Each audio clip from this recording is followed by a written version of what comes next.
Día cuarto. Un sacerdote extranjero y un obispo muy joven. El 15 de noviembre de 1946 es la fecha fijada para la partida a Roma, donde permanecerá un par de años con el fin de profundizar en sus estudios teológicos. Cuando llegó el día establecido, subí al tren con gran emoción. Conmigo estaba Stanislao Straujański, un compañero más joven que yo que debía realizar todo el curso teológico en Roma. Por primera vez, salía de las fronteras de mi patria. Veía por la ventanilla del tren en marcha ciudades que conocía únicamente por los libros de geografía.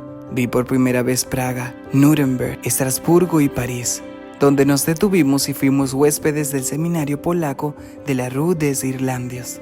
Reemprendimos pronto el viaje porque el tiempo apremiaba y llegamos a Roma en los últimos días de noviembre. Aquí aprovechamos inicialmente la hospitalidad de los padres palotinos. Después de un mes y medio en el convento de los palotinos, se trasladó a finales de diciembre al colegio belga en la vía de Quirinale. El colegio belga de Roma me acogió hace 40 años. Conservo un recuerdo conmovedor y agradecido de la hospitalidad recibida durante los 2 años de estudios teológicos en Roma, poco después de ser ordenado sacerdote. El colegio estaba en el número 26 de la vía de Quirinale. El cardenal Maximiliano de Fürstenberg era entonces el rector.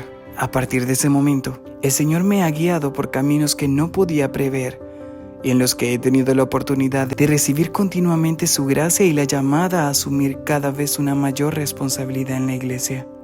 Pero mi vida de joven sacerdote y estudiante en el colegio belga en Roma permanecerá en mi memoria como una etapa feliz y fructífera. Era como si fuera un adviento, un tiempo de maduración, un periodo de preparación para el servicio de la iglesia, un tiempo de descubrimiento e intercambio que enriquece. Sí, le debo mucho a este colegio por la formación científica que me promovió en mí, junto con la enseñanza teológica que recibí en Angelicum y por la apertura a la realidad pastoral. Durante la audiencia concedida a los jóvenes sacerdotes y seminaristas del colegio belga, Pío XII fue saludando a los presentes uno a uno, y cuando llegó a mí, el decano del colegio le dijo que yo venía de Polonia. El Papa se paró un momento y con una emoción evidente repitió, de Polonia. Y dije en polaco, alabado sea Jesucristo. Esto tuvo lugar a principios del año 1947. Yo mismo, hace ya muchos años, fui también un estudiante extranjero aquí en Roma, así que puedo decir que me siento muy cerca de ustedes y sé de su condición no solo de oídas. También he experimentado las dificultades de un idioma extranjero, las incógnitas de un nuevo entorno, la distancia de la familia, del hogar y de las amistades que quedaron atrás. Se trata de situaciones en las que necesitamos un fuerte compromiso moral para llevar a su culminación las decisiones previamente tomadas para un auténtico crecimiento humano y espiritual. Pero también el periodo de los estudios en Roma está a punto de terminar. Tras superar el 3 de julio de 1947 el examen de licenciatura en teología, el 19 de junio de 1948 defendió su tesis doctoral sobre la doctrina de la fe según San Juan de la Cruz. Inmediatamente después me puse en camino de regreso a Polonia. Al regresar llevaba conmigo no solo un mayor bagaje de cultura teológica, sino también la consolidación de mi sacerdocio y la profundización de mi visión de la iglesia. Aquel periodo de intenso estudio junto a las tumbas de los apóstoles me dio mucho desde todos los puntos de vista. Apenas llegué a Cracovia, encontré en la curia metropolitana el primer destino, la llamada Apicalata. El arzobispo estaba entonces en Roma, pero me había dejado por escrito su decisión. Acepté el cargo con alegría. Me informé enseguida de cómo llegar a Niegowik y me apresuré para estar allí el día señalado. Así empezó el trabajo pastoral en mi primera parroquia. Duró 1 año y consistió en las funciones típicas de vicario y profesor de religión. Se me confiaron 5 escuelas elementales en las aldeas pertenecientes a la parroquia. Después de 1 año, fui destinado a la parroquia de San Florian de Cracovia. El párroco, Monseñor Tadeusz Kurowski, me encargó la catequesis de los cursos superiores del instituto y la acción pastoral entre los estudiantes universitarios. Allí comencé las conferencias para la juventud universitaria. Las impartía todos los jueves y trataban de los problemas fundamentales sobre la existencia de Dios y la espiritualidad del alma humana, temas de particular impacto en el contexto de ateísmo militante propio del régimen comunista. Tengo que confesar ante ustedes párrocos que yo nunca he sido párroco. Solo llegué a ser vicario parroquial. Me dediqué sobre todo a ser profesor en el seminario en la universidad. Aún sin la experiencia directa e inmediata de ser un párroco, siempre he tenido mucho contacto con ellos y les puedo decir que me han transmitido la experiencia que les propia.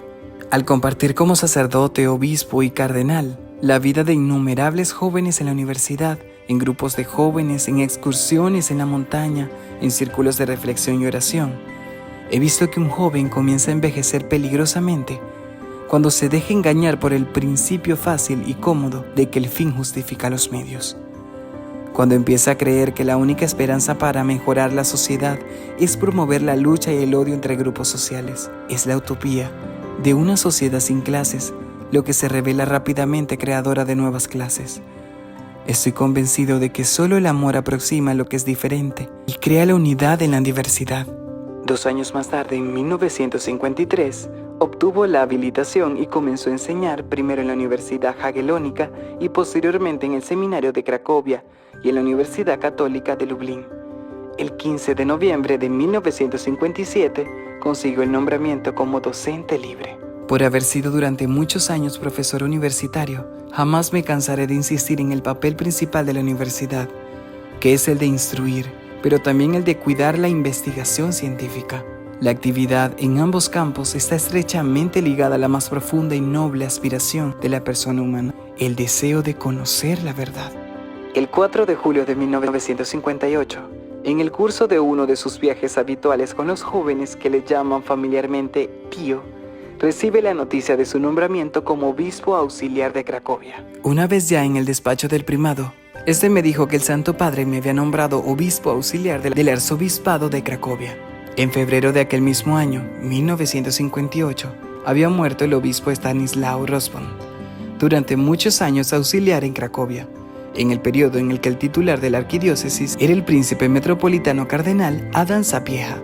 Al oír las palabras del primado anunciándome la decisión de la sede apostólica, dije: «Eminencia, soy demasiado joven.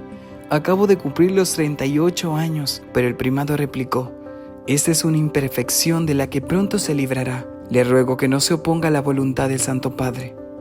Entonces añadí solo una palabra: «Acepto». El día siguiente me presenté al arzobispo Eugenius Basiak en la calle 3 y le entregué la carta del cardenal primado. Recuerdo como si fuera hoy que el arzobispo me tomó el brazo, me llevó a la sala de espera donde estaban sentados algunos sacerdotes y dijo: «Habemus papam». A la luz de los acontecimientos posteriores, podría decirse que aquellas palabras fueron proféticas.